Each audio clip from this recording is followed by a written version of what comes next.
মানুষের উপরে জুলুম অত্যাচার নির্যাতন করা হয়তো এখানে অন্যায়ভাবে। তো হারুনের বাতার হোটেল হিসাবে এটা স্বীকৃতি পেয়েছে, এই জন্য আমরা আসলাম আর কি, যে বাতার হোটেলের এখন অবস্থা কি, একটু ছেলেকে নিয়ে আসলাম দেখাই নিয়ে যাচ্ছে। এই যে ভাতের হোটেলটা সে এভাবে প্রচার করলো, সে আসলে মানুষকে খাওয়ায় নানাভাবে নির্যাতন করে, আবার এটা হলো তার একটা হলো কূটকৌশল, মানুষকে আসলে আইনে নির্যাতন করে। আমরা দেখছি এই যে 6 জন কোটা আন্দোলন করেছে, তাদের উপরে অমানসিক নির্যাতন করে তারপরে সে হলো যে এই অভিনয়টা আসলে করাইছে। এটা তার হলো একটা অভিনয় অংশ। সরকারের সে পাওয়াটা দালাল হিসাবে ছিল, সে দালালের কতটা সে বড় দালাল হয়েছে, সে দালালিটাকে সে জাহির করার জন্য সেই ধরনের অভিনয়গুলো করছে। এই সমস্ত দালালবাজ এই যে পুলিশ কর্মকর্তা, এদের আসলে কি পরিণত হওয়া উচিত? এদের আমার মনে হয় এদেরকে কঠিন শাস্তি দেওয়া উচিত, এদেরকে আইনের আওতায় এনে, যেন আগামী দিনে এদের মতো আর দালাল এদেশে সৃষ্টি না হয়।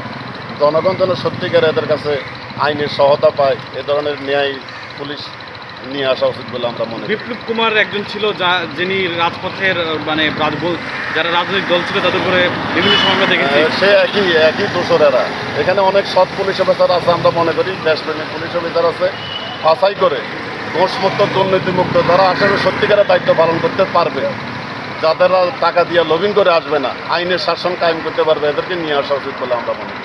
আমি মনে করি এখন কি আপনার কাছে মনে হয় জুলুমের অবসান হয়েছে?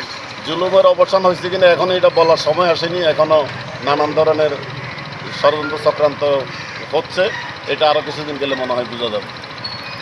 Thank you.